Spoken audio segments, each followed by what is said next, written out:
Bonjour et bienvenue dans cette vidéo, j'espère que vous allez bien. On se retrouve aujourd'hui pour un book haul parce que ça fait un bout de temps qu'il n'y en a pas eu sur la chaîne et je me suis dit que ça pouvait être sympa de vous présenter mes dernières acquisitions livresques, même si techniquement vous en avez déjà vu pas mal d'entre elles dans mes précédentes vidéos. Ça peut être sympa de toutes les regrouper dans une seule et même vidéo et en plus d'y inclure quelques livres que je vous ai pas encore présentés en vidéo. Donc c'est parti, let's go! On commence ce book haul avec un des livres que je voulais le plus en ce printemps. Il me le fallait, je le voulais entre mes mains et je suis trop heureuse de le posséder. Il s'agit de Mon printemps cosy de Caroline Millet, aka Caro from Woodland sur les réseaux. Petit guide sur le printemps. Ah, je suis tellement heureuse. Oui, parce que après nous avoir sorti Mon automne cosy et Mon hiver cosy, et bien cette fois-ci, cette année, Caro from Woodland nous a proposé sa version printanière et je me suis ruée dessus. Elle a sorti toute une collection autour du printemps. Je me suis vraiment bien fait plaisir pour mon anniversaire. Je vous ai montré ça dans le dernier vlog. Et donc dans le lot, forcément, j'ai pris le livre parce que celui-là, je l'attendais avec beaucoup d'impatience vu que le printemps, c'est une saison que j'aime de plus en plus. Il me tardait de voir un petit peu la philosophie de vie de Caro sur le printemps, vu que généralement, je me retrouve vraiment dans ces petits guides, dans sa façon de voir le monde, la vie et les saisons. Et là, ça n'a pas dérogé à la règle. Ce petit guide, il est rempli d'illustrations fleuries, de bons petits conseils pour aborder cette saison, de recettes gourmandes. Franchement, je me suis régalée à son côté et je sais que c'est un livre que je vais refeuilleter un petit peu chaque printemps. Donc trop contente de l'avoir. Un autre livre que je voulais absolument et je me suis ruée dessus en librairie, c'est Our Dark Duet par Vi Choi, publié chez Lumen, qui n'est autre que le tome 2 de la saga Monsters of Verity, la suite du roman d'Yves Chong que j'avais vraiment adoré lorsque je l'avais lu cet automne et du coup j'avais trop envie d'avoir ce tome 2 entre les mains pour pouvoir me plonger dans cette suite et fin, découvrir comment allait se terminer ce récit qui m'avait beaucoup plu parce que c'est un récit post-apocalyptique où le monde a un peu changé puisque des monstres sont apparus. C'est notamment le cas sur le territoire de Verity qui est un grand territoire qui se situe aux États-Unis et qui est coupé en deux parties. Une de ces parties de ce territoire de Verity est dirigée par le père d'Auguste et l'autre par le père de Kate. Et nos deux protagonistes vont se rencontrer dans le premier tome et petite particularité des choses, c'est que Auguste, c'est un monstre. Voilà.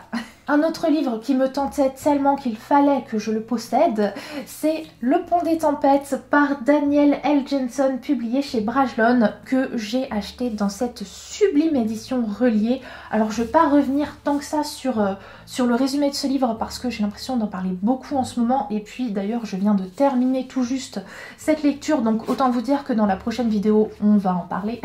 Mais je voulais vous montrer quand même cette édition qui est trop belle. Voilà, avec la petite carte que l'on trouve derrière la couverture. Non mais franchement... Donc voilà, avec ce petit livre, nous sommes sur de la romantasy qui, ma foi, est très agréable. Et franchement, je suis trop contente d'avoir cette petite beauté dans ma bibliothèque parce que le livre est cool et l'objet livre est magnifique. Ensuite, j'ai été gâtée par Hachette qui m'a envoyé plusieurs livres. Pour commencer, nous avons Les Davenport par Crystal Marquis, qui est un livre qui me tente beaucoup. Bon, déjà, la couverture, on peut s'arrêter dessus, elle est magnifique. Non mais vraiment, sublime. Je sais pas si ça va bien rendre à la caméra, mais je vous assure qu'en vrai, elle est trop belle. Et puis le récit en lui-même me tente beaucoup puisque c'est un livre qui est comparé au Bridgerton, même si on n'est pas réellement sur la même époque, parce que dans ce livre, on est plutôt à Chicago dans les années 1910, donc c'est pas tout à fait pareil que les Bridgerton, mais on va s'intéresser à une famille afro-américaine donc qui vit aux États-Unis et voir un petit peu leurs histoires d'amour, leur vie à l'époque, leurs conditions de vie aussi en tant que jeune femme noire, parce que j'imagine que ça impacte forcément le récit d'une quelconque façon, donc ça peut être hyper intéressant tout ça, il me tarde de me plonger dedans. J'ai également reçu Persona par Yelena, qui est un livre là encore qui me tente beaucoup parce que livre livre comparé à Six of Crows. Dans ce récit, en fait, certains enfants sont parfois touchés par la lumière et du coup, ils développent des pouvoirs magiques. Mais ces enfants ne sont pas très bien vus par la société, ce qui fait que lorsqu'ils arrivent à leurs 18 ans, on leur demande souvent de faire un choix, soit de se marier et d'abandonner leurs dons, soit de rejoindre le culte de la lumière, mais quand ils rejoignent ce culte, ils font une croix sur leur liberté. Et ce choix-là, Andrea, notre héroïne, elle n'a pas envie de le faire. Et du coup, elle et plusieurs de ses amis qui ont également des pouvoirs, ils vont être recrutés pour commettre un kidnapping, kidnapper notamment le fiancé de la princesse de ce royaume, je crois. Et c'est un kidnapping qui peut apparemment sauver, en tout cas changer peut-être la face de ce monde. Donc faire évoluer cette société et tout ça. Donc écoutez, ma foi.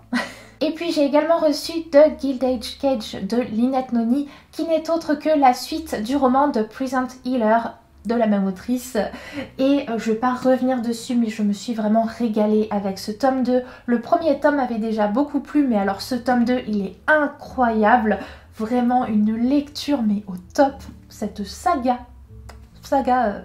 trop bien là, honnêtement il me tarde de lire la suite et fin. Vraiment là le tome 3, j'ai trop hâte de voir ce qui va se passer dedans parce que fouf, quelle saga. Ensuite j'ai reçu pas mal de sorties poche chez le livre de poche jeunesse et je suis franchement contente parce que ce sont que des livres que j'avais envie de lire dès leur sortie en grand format, mais bon, manque de budget, toi-même tu sais.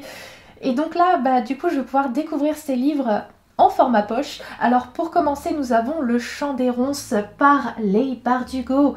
Oui, ça y est, il est sorti en format poche. Donc si vous ne connaissez pas ce livre, c'est un livre sur le Grishaverse, donc l'univers Grisha, Six of Crows, Kings of Scars, etc. D'ailleurs, petite parenthèse, le premier tome de la duologie King of Scars est également sorti en poche en même temps que celui-ci. Voilà, moi j'ai juste demandé celui-ci parce que Kings of Scars, j'ai déjà lu la duologie. Pour en revenir au Chant des Ronces, j'ai eu la bonne surprise en le feuilletant de découvrir qu'il y avait des illustrations à l'intérieur. Donc trop contente de voir qu'il y a eu un vrai effort pour ce format poche. Et il me tarde de lire ce petit livre qui est donc un recueil de contes. On y trouve des petits contes qui se passent dans le Grishaverse. Et voilà, ça a l'air très cool, très chouette. Autre sortie poche que je suis trop contente d'avoir, c'est celle d'Un sort si noir et éternel par Brigitte, je sais jamais comment ça se dit, Kemmerer, parce que c'est une saga qui me tente beaucoup. Donc là je vais enfin pouvoir me plonger dans ce premier tome qui est une réécriture de La Belle et la Bête un petit peu. En gros on va y suivre une jeune femme qui va être transportée dans un univers de fantasy et elle va se retrouver dans le palais d'un prince déchu, d'un prince maudit plutôt, pas déchu. Mais ouais, du coup ça me fait très envie parce que j'ai vraiment entendu beaucoup de très bonnes critiques à son sujet. Enfin au sujet de ce livre, hein, pas au sujet du prince. Le prince je le connais pas. J'ai également reçu les tomes 2 et 3 de la saga Le Trône de Cristal ou Keleana par Sarah J. Maas et je suis trop contente. Je vous le disais dans le dernier book haul que j'avais trop envie d'avoir la suite, de savoir ce qui allait se passer dans la suite de cette saga parce que vraiment depuis que j'ai lu le premier tome, ça m'a donné une sorte de regain pour la romantasy et depuis je dévore pas mal de romantasy et franchement Keleana, mais quelle lecture de fou qui est trop bien là. Donc ouais, trop contente d'avoir cette suite entre les mains avec ces couvertures qui reprennent celles des VO, donc j'aime trop. J'ai également reçu Le Pacte Magique par Alyssa Coleman. Je suis très contente parce que j'ai entendu beaucoup de bien sur l'autrice et du coup il me tarde de me plonger dans ce petit roman jeunesse qui apparemment est une sorte de princesse Sarah mais avec de la magie puisqu'en fait on est dans une société qui contraint les enfants pauvres à renoncer à leur pouvoir magique. Donc déjà hyper intéressant et nous on va y suivre deux jeunes filles qui sont dans un pensionnat et l'une d'entre elles c'est Emma. Elle est assez aisée au début du roman mais visiblement sa condition sociale va sûrement changer, enfin en tout cas celle de ses parents et du coup elle va sûrement se retrouver contrainte à abandonner sa magie et du coup elle va être amie avec Izzy qui est une jeune fille elle-même déjà pauvre donc ça peut être hyper intéressant de voir un petit peu cette société finalement. Je trouve que Vraiment, enfin moi ça m'intrigue, et puis cette couverture est très très belle aussi d'ailleurs.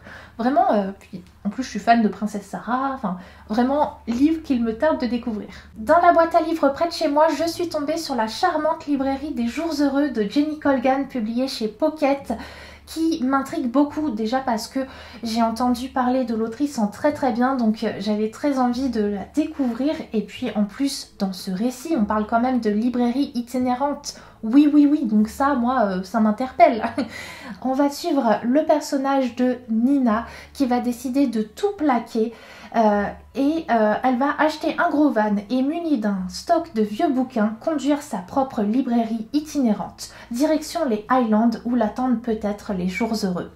Ah, ça a l'air vraiment pas mal ce résumé. Et pour terminer, en graphique, j'ai reçu La vie renversée de Willow par Tara O'Connor, publié chez Hachette dans la collection roman graphique, où là nous allons suivre le personnage de Willow qui est, comme c'est indiqué dans le résumé du livre, la risée du lycée. Elle se fait bully et elle travaille dans la bibliothèque, la médiathèque de sa ville, et un jour elle va tomber sur un livre qui est à son nom. Donc forcément elle va le prendre, elle va le feuilleter, et en fait elle va découvrir que si jamais elle écrit sur ce livre, eh bien en fait ça peut modifier le cours de sa vie, et peut-être bien que du coup forcément elle va être très très tentée d'utiliser ce livre pour se rendre un peu plus cool auprès de ses camarades, et forcément avec ce genre d'histoire rien ne se passe jamais comme prévu. C'est terminé pour ce book haul. Voilà, que des livres qui me tentent beaucoup, enfin j'ai déjà lu la moitié et c'était trop bien, donc trop hâte de découvrir cette autre moitié de livres que je n'ai pas encore lu. Je vais vous laisser là, je vais vous faire de très très gros bisous et on se retrouve tout bientôt pour une nouvelle vidéo.